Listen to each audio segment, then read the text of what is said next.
Hey there, Money Maestros. I'm back with another video to help you level up your finances and your life. Today, we're diving into a topic that's gonna make your wallet fatter and your days more productive.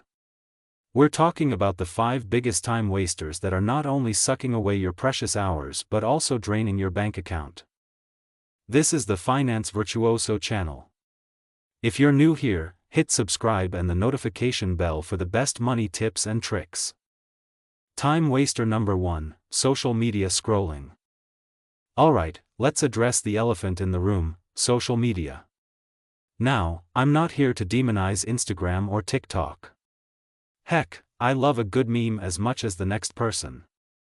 But let's be real, how much of your scrolling is intentional, and how much is just mindless thumb exercise? Here's the kicker, all that scrolling isn't just eating up your time, it's gobbling up your money too. How? Well, for starters, there's the opportunity cost. Every minute you spend doom scrolling is a minute you could be using to learn a new skill, start a side hustle, or work on your budget. But it gets worse. Social media is basically a giant billboard designed to make you spend money. Those targeted ads? They're not there for your entertainment. They're there to separate you from your hard-earned cash. So, what can we do about it? Here are a few tricks I've used. 1. Use an app like OneSEC that adds a delay before opening social media apps. It's like a speed bump for your scrolling habit. 2. Move social media apps off your home screen. Out of sight, out of mind. 3. Set screen time limits. Your phone probably has this feature built in. 4. Try an app detox. Begin by dedicating one day a week to stepping away from social media and see how it feels. Keep in mind, the goal isn't to quit social media completely. It's to make your usage intentional. When you do log on, have a purpose. Maybe it's to check in with friends, promote your business, or learn something new. But random scrolling? That's a luxury none of us can afford. Time waster number 2, the 24/7 news cycle. Next up on our hit list, the news. Being aware of what's happening in the world is important. But there's a big difference between being informed and being addicted to the news cycle. Here's the thing, most news isn't actionable. It doesn't require you to do anything. And a lot of it is designed to keep you watching, not to actually inform you. It's entertainment masquerading as information. But beyond the time suck, constant news consumption can have a real impact on your finances. How? Well, for one, it can lead to emotional decision-making with your investments. Panic selling during a market dip, anyone? Plus, all that doom and gloom can lead to stress spending as a coping mechanism. So, what's the solution? Try these. 1. Limit your news consumption to specific times. Maybe it's 15 minutes in the morning and 15 at night. 2. Choose quality over quantity. Opt for in-depth weekly or monthly publications instead of constant updates. 3. Focus on news that's relevant to your life and finances. Your neighbor's cat stuck in a tree? Probably not need-to-know information. Remember, if something truly world-changing happens, you'll hear about it. You don't need to be glued to the news 24/7. Time waster number 3, binge-watching TV. Okay, I can already hear the groans. Not my Netflix. I get it. After a long day of work, nothing feels better than sinking into the couch and losing yourself in your favorite show. But hear me out. Binge-watching isn't just a time suck, it's a motivation vampire. It zaps your energy and makes you less likely to pursue your goals, including your financial ones. Plus, let's talk about the direct costs. How many streaming services are you subscribed to right now? At $10 to $15 a pop, it adds up fast. But the real cost is in the opportunities you're missing.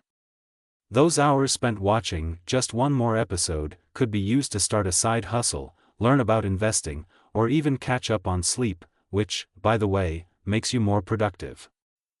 Now, I'm not saying you need to cancel all your subscriptions and throw out your TV. But try this.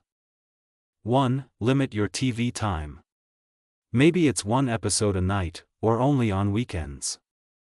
2. Be selective about what you watch. Choose shows that truly bring you joy or teach you something.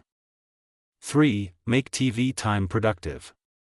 Fold laundry, do some stretches, or even work on a craft project while you watch. 4. Audit your subscriptions. Do you really need all of them? Consider rotating services instead of subscribing to all at once. Remember, the goal is to make your TV watching intentional, not default. Time waster number 4, DIY everything. Alright, this one might be controversial, but hear me out.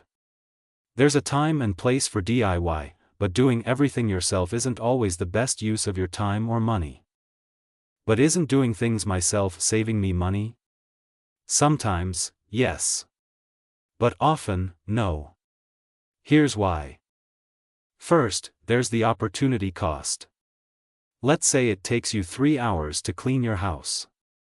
If you could use those 3 hours to work on your side hustle and earn more than it would cost to hire a cleaner, you're actually losing money by doing it yourself. Second, there's the quality factor. If you're not skilled at something, you might end up having to pay a professional to fix your DIY attempts anyway. So, what's the solution?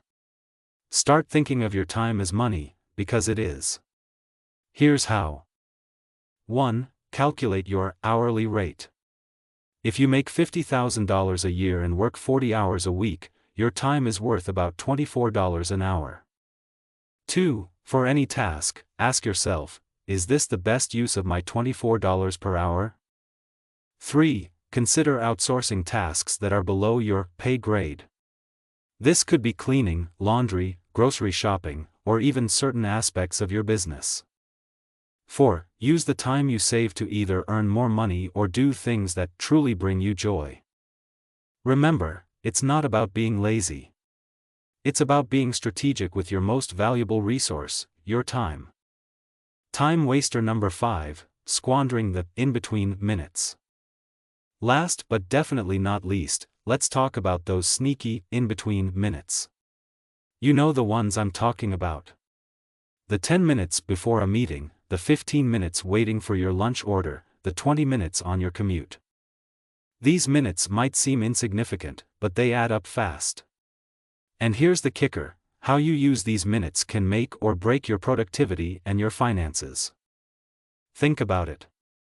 If you have 30 minutes of in-between time each day, which is probably a low estimate, that's 3.5 hours a week. That's enough time to start a side hustle, learn a new skill, or make serious progress on your financial goals. So, how can we make the most of these minutes? Try these. 1. Always have a quick task list. These are things you can do in 5 to 15 minutes, like sending an important email, reviewing your budget, or reading a few pages of a financial book. 2. Use waiting time for learning. Download a finance podcast or audiobook for your commute or while waiting in line. 3. Use apps wisely. Instead of opening social media, try a language learning app or a micro-investing app. 4. Practice mindfulness. Sometimes, the best use of those minutes is to take a few deep breaths and center yourself. The key is to be intentional. These minutes are yours, make them count. Alright, folks. There you have it, the 5 biggest time wasters that are holding you back from financial freedom. Remember, this isn't about becoming a productivity robot. The idea is to be purposeful with your time, allowing you to focus on what genuinely matters to you. Here's your challenge for this week, pick one of these time wasters and commit to tackling it. Maybe it's setting a social media time limit, or trying out a cleaning service. Whatever it is, give it a shot and see how it feels. And hey, if you found this video helpful, don't forget to like, subscribe, and hit that notification bell. I'll be back again with more tips to help you level up your finances and your life. Until next time, remember, your time is money. Spend it wisely.